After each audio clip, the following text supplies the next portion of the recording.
Spencer's Mountain was based on a dream that my father had. It was always his dream to build a house for my mother. He described it in his mind. It was white. It had green shutters. It sat in a specific place. It looked out on a specific view. Um, it was something that he did because he loved my mother. Uh, he did it with his. He wanted to do it with his own hands. There's a quote in Walden's Pond about that. It says, "It is as fitting for a man to build his own home as it is for a bird to build his own nest." Anyway, my father had that dream, and he told us about it all during the Depression. I think it was a kind of security for us to know that my father loved my mother, that he wanted to build a home. It was a good feeling, supportive. And I can remember when the notion came to me that this would make a book. I was in a little town south of Paris in World War II as a replacement. And when you are a replacement, uh, at least in this occasion, your pay doesn't catch up with you, your records don't catch up with you, so you can't get paid, and your mail is delayed. And finally, living in a pup tent on the grounds of a chateau south of Paris, all of my mail caught up with me, huge bag of mail. And in one letter, my mother said, "Your daddy," we call them daddy. I mean, I'd love to go back to Virginia because there they don't laugh at you if you call your mother mama and your father daddy. Anyway, my mother's letter said, "Your daddy is out of work, but he says he's going to start work on the house." And so there I was in the army, far from home, homesick and scared because I knew I was going to die. And that vision of my father's building the house came to me. And I had been writing in spare moments and taking notes, and mainly short stories. And I thought, there's a book there. And so that was the first inkling that I would write Spencer's Mountain. I came back from the war, and actually I did another book before that because I was working on these two books at the same time, and I finished one called 50 Roads to Town first.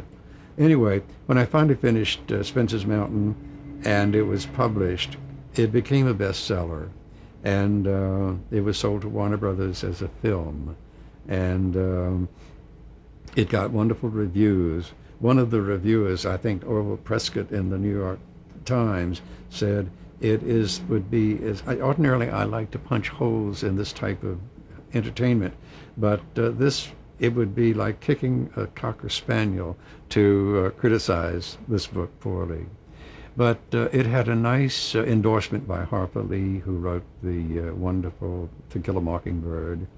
And John Kennedy was president then, and he selected it, or somebody on his staff selected it as being representative of American culture and included it in a library that he had assembled and gave to 100 heads of states around the world.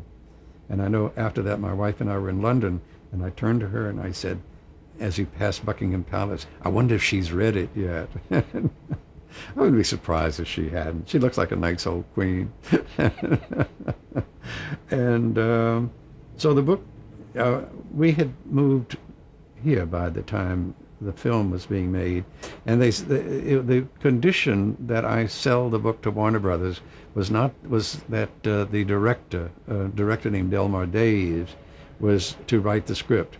But I needed the money, so I couldn't bargain with them, so that I could get to write the script myself.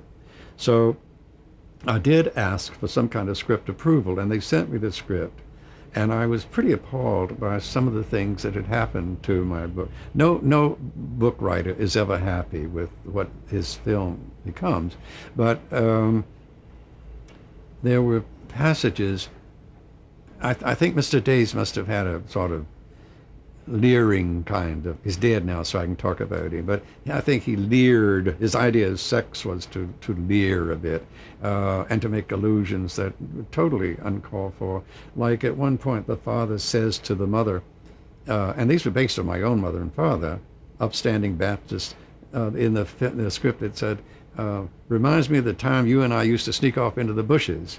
if my mother had seen that line, she would have died, because I hope they sneaked off into the bushes, but I don't think that she would want it in a movie theater. Especially it was premiered at Radio City Music Hall.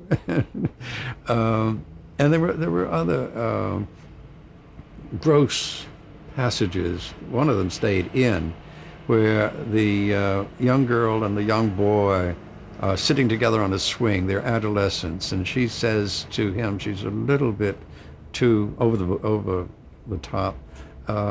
Let's play dictionary. And he wants to be a writer, and he loves words, and he says, oh, that'd be fun. So she says, look up friction. And so he looked up friction and said, friction is the movement of two bodies against each other. And she said, let's friction. I would never have written something so gross. As a matter of fact, I had another writer. I did have a scene in the book where it was very innocent exploration of sex between two adolescents, and it's very innocent and it's very cleanly written with no leering. And a friend of mine said, when my little girl is old enough to understand the attraction between a man and a woman, I'm going to show her this, because it's a sweet introduction to that period of one's life. I think they did leave the friction aspect in.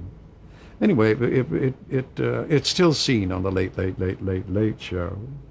And they had a good cast with Fonda and Maureen O'Hara, and a comedian who's dead now named Wally Cox. He was lovely, and a very distinguished British actor played the grandfather. I've forgotten his name.